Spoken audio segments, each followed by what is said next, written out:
दोस्तों आज हम लोग बात करेंगे बौद्ध साहित्य के बारे में और बौद्ध धर्म के पतन के कारणों के बारे में।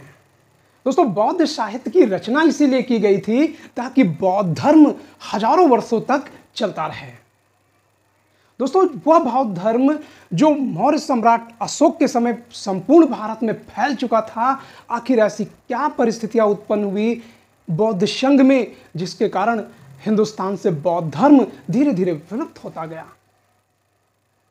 अब वर्तमान में हिमाचल प्रदेश, सिक्किम और अरुणाचल प्रदेश जैसे कुछ राज्यों में बहुत कम मात्रा में लोग रह गए हैं।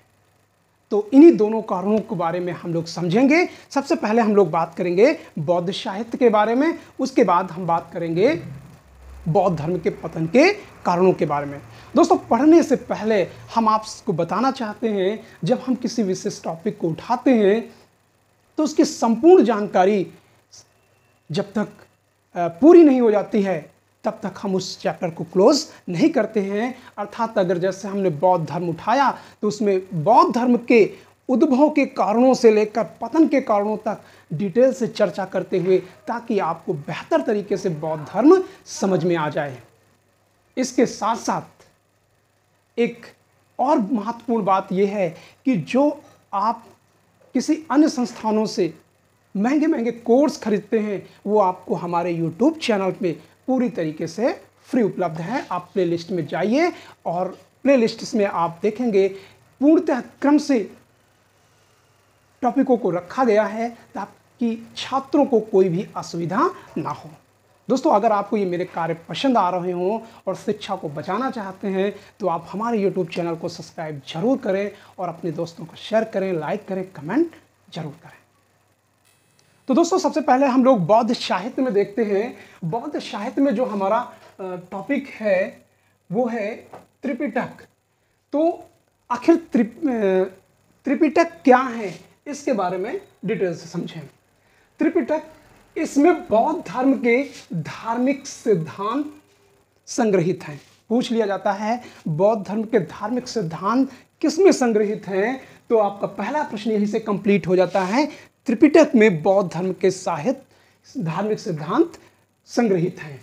इन सिद्धांतों को संग्रहित हैं और पूछ लिया जाता है कि त्रिपिटक किस भाषा में लिखे गए हैं, तो त्रिपिटक पाली भाषा में लिखे गए हैं। दोस्तों जो बौद्ध साहित्य मूल रूप से लिखा गया है वो किस में लिखा गया है, पाली भाषा में। इनको 3 भागों में विभाजित किया गया है। अब ये 3 भाग कौन कौन से हैं? पहला है विनय पिटक, दूसरा है सुत्त पिटक और तीसरा है अभिधम्म पिटक। अब हम बात करते हैं आखिर विनय पिटक में क्या है, सुत्त पिटक में क्या है और अभिधम्म पिटक में क्या है। तो सबसे पहले हम लोग बात करते हैं विनय पिटक के बारे में। विनय पिटक, इसमें भिक्षु और भिक्षुणियों के आचरण संबंधी क्या है, नियम। प्रश्न आसान से पूछ लिया जाता है कि विनय पिटक किस धर्म से रिलेटेड है, तो पहला प्रश्न यही से बन जाता है कि बौद्ध धर्म से संबंधित है। और पूछ लिया जाता है कि विनय पिटक में क्या है, तो इसमें भिक्षु और भिक्षुणियों के क्या है, आचरण संबंधी नियम है। और दोस्तों विनय पिटक को भी 3 भागों में विभाजित किया गया है। पहला है सुत्त विभंग, दूसरा है खंडक, तीसरा है परिवार। तो ये तीनों किसके हैं, विनय पिटक के भाग। अब सुत्त पिटक में क्या बताया गया है उसके बारे में हम लोग देखते हैं। सुत्त विभंग के 2 भागों में विभाजित किया गया है, भिक्षु विभंग और भिक्षुड़िया विभंग। यानी सुत्त विभंग के 2 भाग हैं, कौन कौन से, भिक्षु विभंग और भिक्षुड़िया विभंग। उसके बाद खंडक के बारे में बात करते हैं। इसमें महात्मा बुद्ध के जीवन और तत्कालीन राजनीतिक एवं सामाजिक दशा का अच्छा प्रकाश डाला गया है। इसके बारे में, यानी महात्मा बुद्ध के दौरान राजनीतिक और सामाजिक दशा पर प्रकाश किसमें डाला गया है, खंडक में प्रकाश डाला गया है। और इसके 2 भाग हैं, और महावज्ञ और दूसरा क्या है, चुल्लवज्ञ। ठीक है ना। पूछ लिया जाता है चुल्लवज्ञ किसका भाग है, तो बौद्ध धर्म से संबंधित है। महावग किससे संबंधित है? तो ये भी किससे संबंधित है? बौद्ध धर्म से। उसके बाद परिवार में क्या है? परिवार है, इसमें संपूर्ण विनय पिटक का क्या है? सारांश है। पूछा गया है परीक्षा में कि परिवार के अंतर्गत क्या है, तो परिवार जो है किससे संबंधित है? बौद्ध धर्म से संबंधित है। और इसमें क्या है? विनय पिटक का सारांश है। आगे हम लोग देखते हैं जातक कथाओं के बारे में। पूछ लिया जाता है जातक कथाएं किस धर्म से रिलेटेड हैं, तो जाहिर सी बात है जातक कथाएं किससे? बौद्ध धर्म से रिलेटेड है, क्योंकि हम लोग क्या पढ़ रहे हैं? बौद्ध साहित्य पढ़ रहे हैं, तो ये किससे रिलेटेड है? बौद्ध धर्म से। अब पूछ लिया जाता है कि जातक कथाओं में क्या है और किस भाषा में लिखी गई है, तो जातक कथाएं जो है किसमें? पाली भाषा में लिखी गई हैं। आगे देखते हैं, इनकी संख्या 549 है, यानी बहुत बड़ा ये कथा साहित्य है और भारत के सबसे प्राचीनतम कथा साहित्यों में माना जाता है। कौन सा? जातक कथाएं, यानी कथा साहित्य का सबसे प्राचीनतम ग्रंथ है। और पूछ लिया जाता है कि इसमें क्या मिलता है, तो इसमें बुद्ध के पूर्व जन्मों की कथाएं मिलती हैं।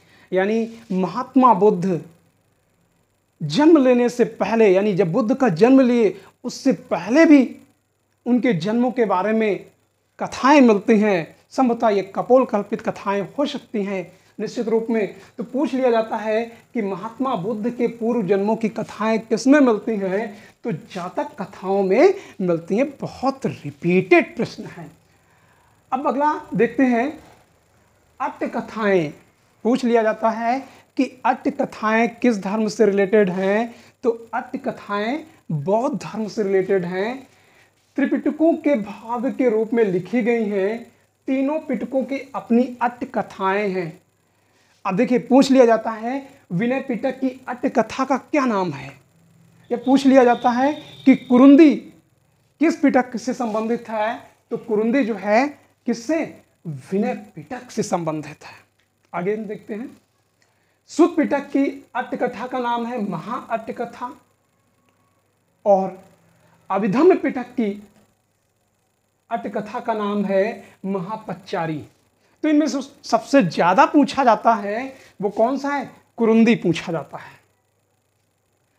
पूछ लिया जाता है अट्ट कथाएं किस भाषा में लिखी गई हैं, तो दोस्तों ये सिंगली भाषा में लिखी गई है। और सिंगली मतलब सिंघल द्वीप यानी श्रीलंका की भाषा में लिखी गई हैं। उसी को हम लोग किस में कहते हैं? सिंगली। आमतौर पर लोग इसको ऑप्शन में पाली भाषा लगा देते हैं, तो इस चीज़ ध्यान रखिएगा कि अट्ट कथाएं किस में लिखी गई हैं? सिंगली भाषा में। बाद में बुद्ध घोष ने इनका अनुवाद मागधी भाषा में किया है। फिर आगे हम लोग बात करते हैं निदान कथा। पूछ लिया जाता है निदान कथा किस धर्म से संबंधित है, तो निदान कथा बौद्ध धर्म से रिलेटेड है। विभिन्न ग्रंथों से बुद्ध के जीवन के इतिहास की छुटपुट घटनाओं का जो संग्रह यहाँ पे संग्रहित करके इसको तैयार किया गया है।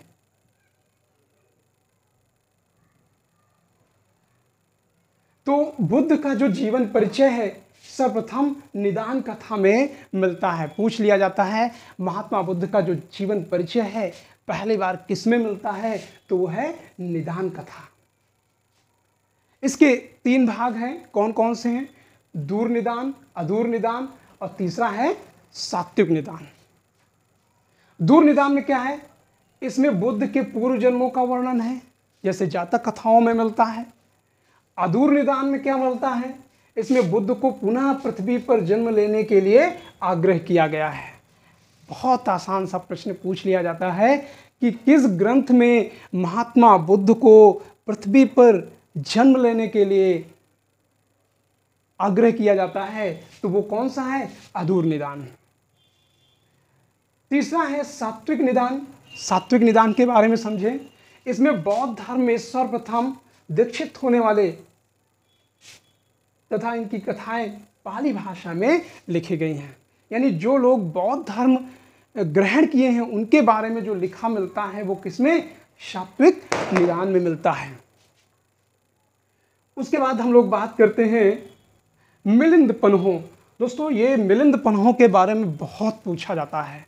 तो मिलिंद पन्हो क्या है, ये किस भाषा में लिखा है, पाली भाषा में। मिलिंद यानी मिनांडर और नागसेन का जो वार्तालाप है, यूनानी राजा मिनांडर या मिनांडर और बौद्ध भिक्षु कौन थे, नागसेन। तो मिनांडर प्रश्न पूछता रहा और बौद्ध भिक्षु नागसेन उसका उत्तर देते रहे और उसको क्या है, लिपिबद्ध करते रहे। और वही जो लेखन तैयार हो गया उसी को क्या कहा गया, मिलिंद पन्हो। और दोस्तों किस भाषा में लिखा गया है, तो ये पाली भाषा में। दो ग्रंथ दीपवंश और महावंश, इनके बारे में चर्चा करना बहुत जरूरी है। तो दीपवंश और महावंश दोनों पाली भाषा में लिखे गए हैं और महत्वपूर्ण बात यह है कि इसमें सिंघल द्वीप यानी श्रीलंका का, सिंघल किसको कहा गया है, श्रीलंका को, सिंघल द्वीप अर्थात श्रीलंका का क्या है, इतिहास का वर्णन है। तो आमतौर पर लोगों को यह लगता है कि महावंश सिंघली भाषा में लिखी गई होगी, लेकिन ऐसा नहीं है। किस भाषा में लिखी गई है, पाली भाषा में। तो इसमें क्या मिलता है, श्रीलंका का इतिहास मिलता है। और सबसे महत्वपूर्ण बात यह है कि ये दोनों ग्रंथ में कपोल कल्पित रचनाएं हैं, यानी बहुत बढ़ा चढ़ा के लिखा गया है। यानी दीपवंश और महावंश में ही उल्लेख मिलता है कि अशोक ने अपने 99 भाइयों की हत्या की थी। तो ये बात कपोल और कल्पित हो सकते हैं, ठीक है ना। तो ये ध्यान रखिएगा कि दोनों ग्रंथ में क्या लिखा हुआ है, बढ़ा चढ़ा के बातें लिखी गई हैं। उसके बाद हम लोग बात करते हैं विशुद्ध मग्ग के बारे में। ये 5वीं शताब्दी की पाली भाषा में लिखी गई है और प्रसिद्ध विद्वान बुद्धघोष ने इस ग्रंथ की क्या की, रचना की है। और इसे त्रिपिटक की कुंजी कहा जाता है। पूछ लिया जाता है किसे त्रिपिटक की कुंजी कहा जाता है, तो वो है विशुद्ध मग्ग। और सबसे महत्वपूर्ण बात है कि ये हीनयानियों के ग्रंथ हैं। जितने आप ऊपर से पढ़े हैं अभी तक, वो सबके सब साहित्य किसके, हीनयान से संबंधित साहित्य है।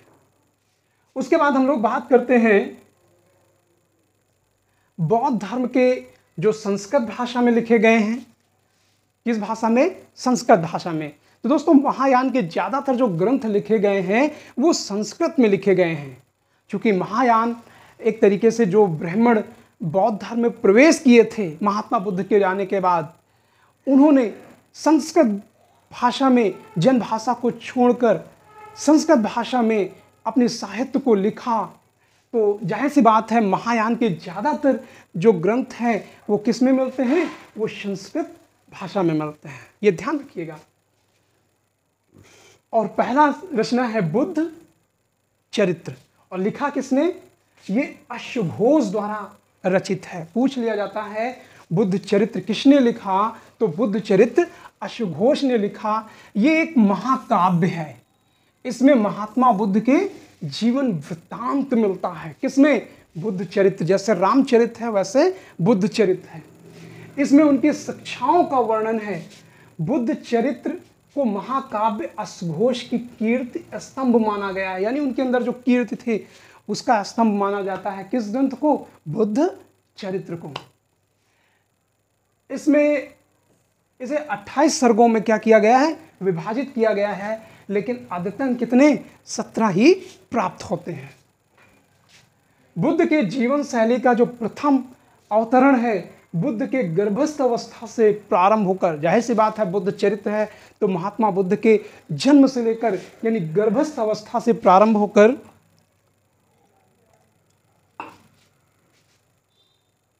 प्रथम बौद्ध संगीत तथा अशोक के समय तक का इसमें वर्णन मिलता है, यानी एक महाकाव्य के रूप में इसको तैयार कर दिया गया है।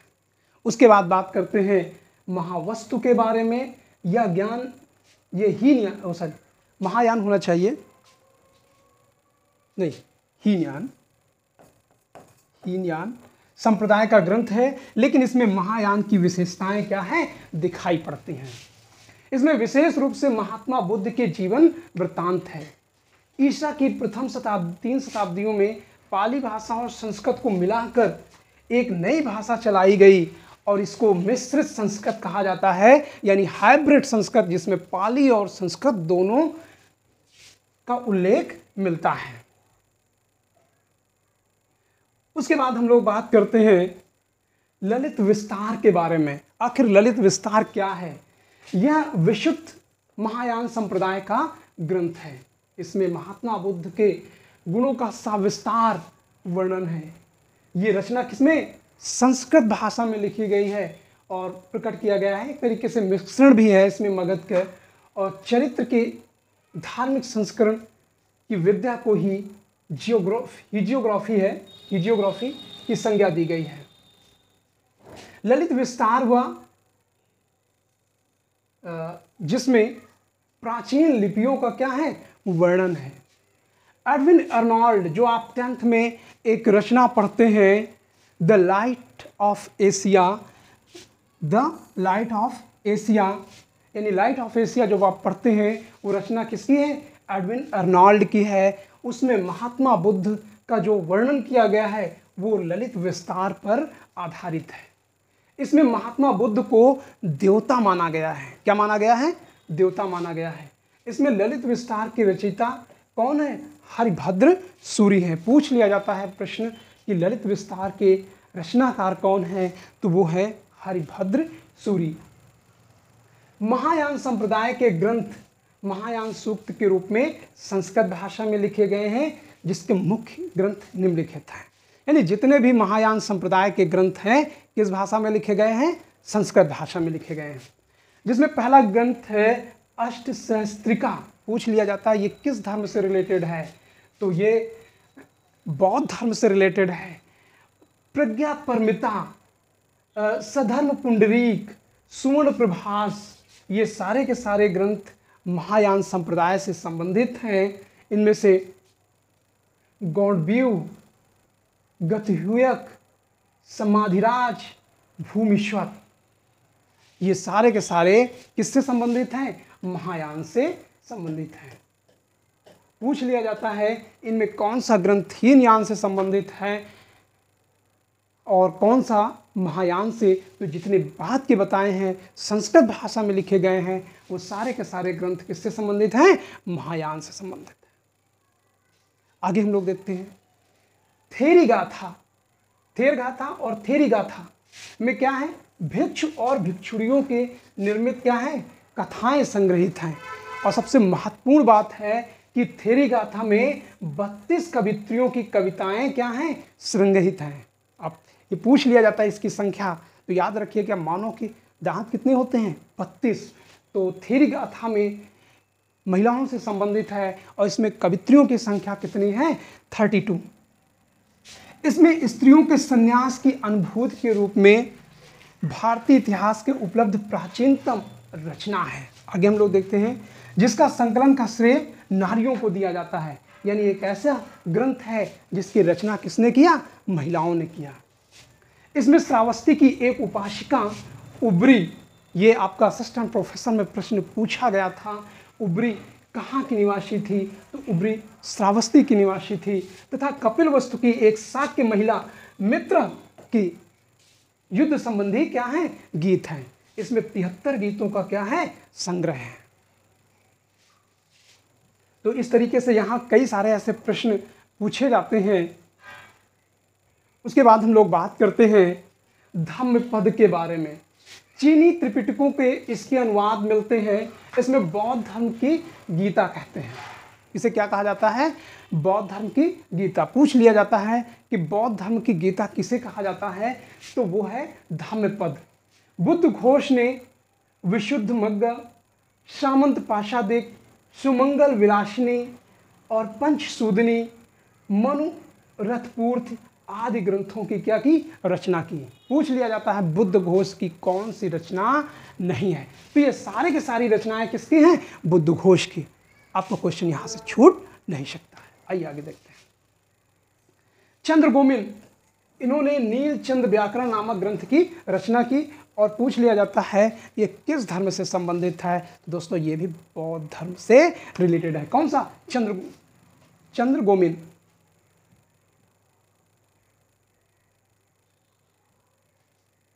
ब्राज छिद्रिका ये महायान से संबंधित ग्रंथ है। अब बात करते हैं कि जैन धर्म और बौद्ध धर्म चूंकि एक ही समय के दौर के थे, तो आखिर इसमें अंतर क्या है ये और समानताएं क्या हैं, दोनों टॉपिकों के बारे में बात करेंगे। तो दोनों क्या थे? ब्राह्मणवाद के विरोधी थे। दोस्तों ये ध्यान रखना, बौद्ध धर्म ब्राह्मणों के विरोधी नहीं था। बौद्ध धर्म किसका? ब्राह्मणवाद का विरोधी था। यानी जो ब्राह्मणों द्वारा कर्म कांड किए जाते थे, पशुओं की बलि दी जाती थी, महात्मा बुद्ध उसके विरोधी थे।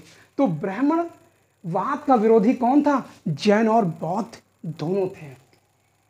दोनों अनिश्वरवादी थे, यानी ईश्वर के अस्तित्व को क्या किया? इनकार कर दिया। दोनों निवृत्त मार्ग का अनुसरण करने पर बल दिया। दोनों धर्मों में भिक्षु और भिक्षुणियों तथा उपासक और उपासिकाएं होती थी। यानी जो जंगलों में रहा करते थे भिक्षु और भिक्षुड़ियां हो गई, महिला और पुरुष, और जो गृहस्थ जीवन व्यतीत करते थे वो उपासक और उपासिकाएं थे। दोनों धर्म और कर्म पुनर्जन्म पर क्या करते थे? विश्वास करते थे। जाहिर सी बात है, महात्मा बुद्ध की कई जन्मों की यानी पूर्व जन्मों की कथाएं जातक कथाओं में मिलती हैं, तो निश्चित रूप में महात्मा बुद्ध पुनर्जन्म पर विश्वास करते थे। और जैन धर्म के बारे में बात करें तो आपको पता है कि निगंठनाथ पुत्र, जिनको हम महावीर स्वामी कहते हैं, वो किसका जन्म माना जाता है? उनके पुत्र के प्रथम जो आदि आचार्य थे ऋषभदेव, उनके पुत्र माने जाते हैं।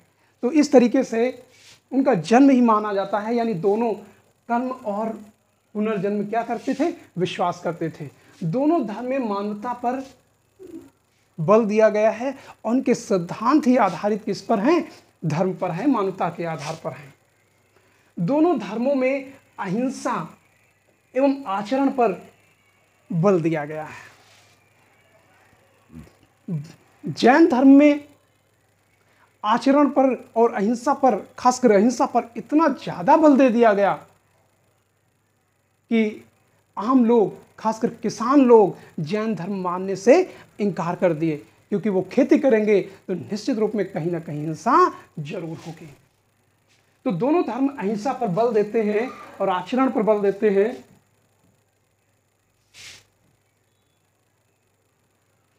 दोनों धर्मों के आदि प्रचारकों की पूजा की जाती है। यानी जो प्रारंभिक प्रचारक थे उन सब की क्या है? पूजा की जाती है।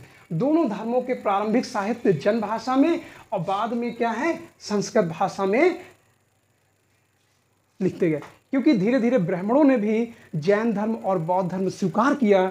और जब ब्राह्मणों ने बौद्ध धर्म स्वीकार किया तो जाहिर सी बात है उन्होंने संस्कृत भाषा पर अपने लेख के माध्यम से जैनिज्म और बौद्ध धर्म के बारे में विस्तार से चर्चा की है।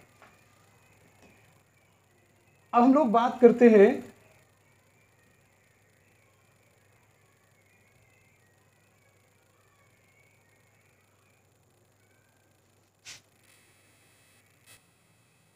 जैन और बौद्ध धर्म में असमानताएं क्या थी, क्योंकि दोनों एक ही समय के उद्भव थे, यानी 6वीं शताब्दी ईसा पूर्व। तो ऐसी क्या असमानताएं थी? तो बौद्ध धर्म की अपेक्षा जैन धर्म क्या था? प्राचीन था। जैन धर्म आत्मावादी था और बौद्ध धर्म क्या है?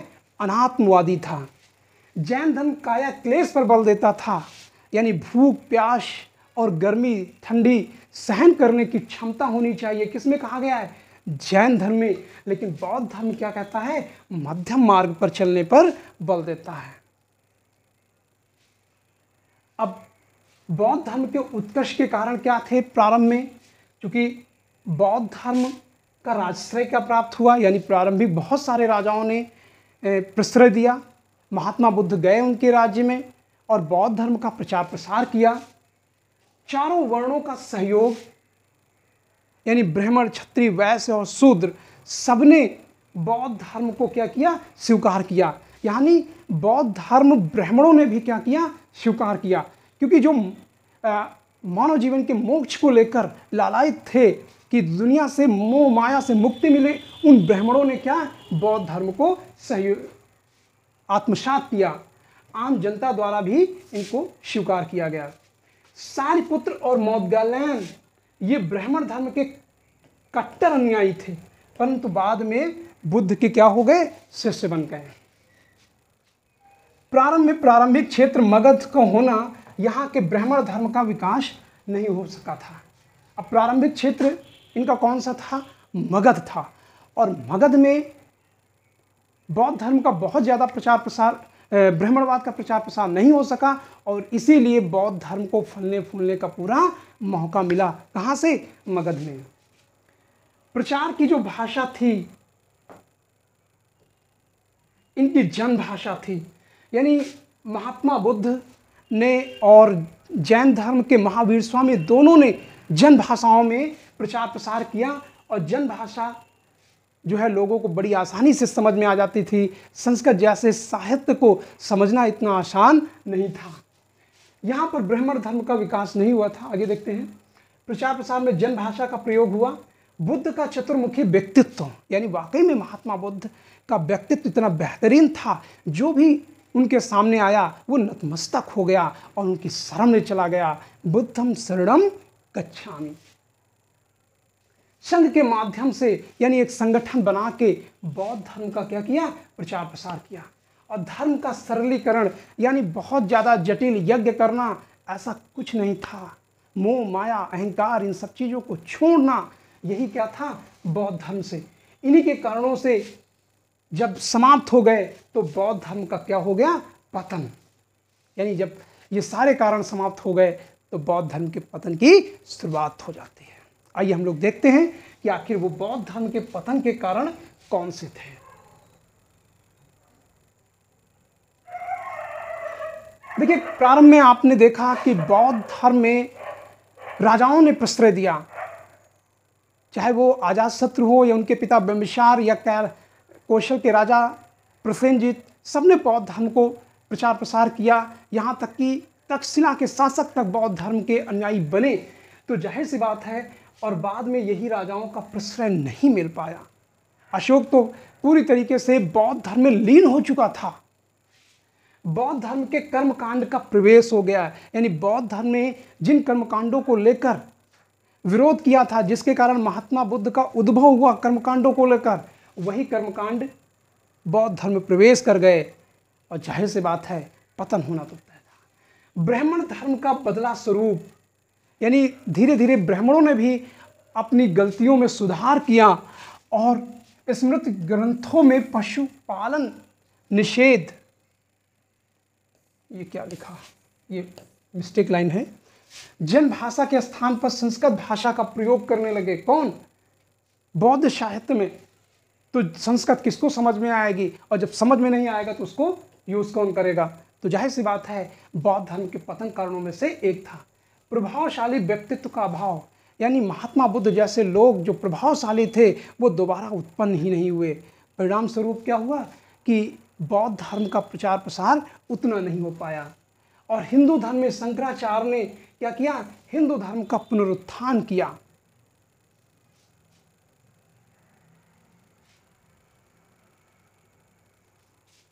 भिक्षु होना चाहिए।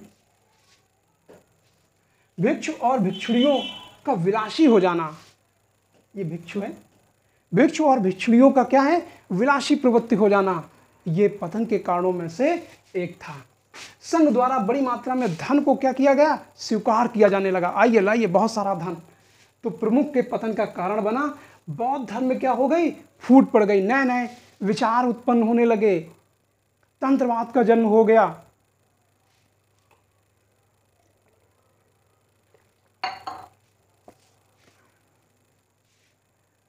और धीरे धीरे बौद्ध धर्म क्या हो गया, जटिल हो गया। जबकि महात्मा बुद्ध के समय बौद्ध धर्म क्या था, सरल था। तुर्कों के आक्रमण इसी बीच में हुए, और जब तुर्कों के आक्रमण हुए तो जाहिर सी बात है जो संगठन था, संघ था, वो भंग हो चुका था, और धन का संग्रह करने लगे। नारियों के संघ में प्रवेश एक बड़ा कारण बनता है बौद्ध धर्म के पतन के कारणों में। तो दोस्तों, आपने देखा कि बहुत कम समय पे और एक बेहतरीन जानकारी और ज़्यादा से ज़्यादा जानकारी आपको प्रोवाइड कर दी गई। दोस्तों, आपसे एक विशेष रिक्वेस्ट है कि आप मेरे इस चैनल को सब्सक्राइब जरूर करें। Thank you.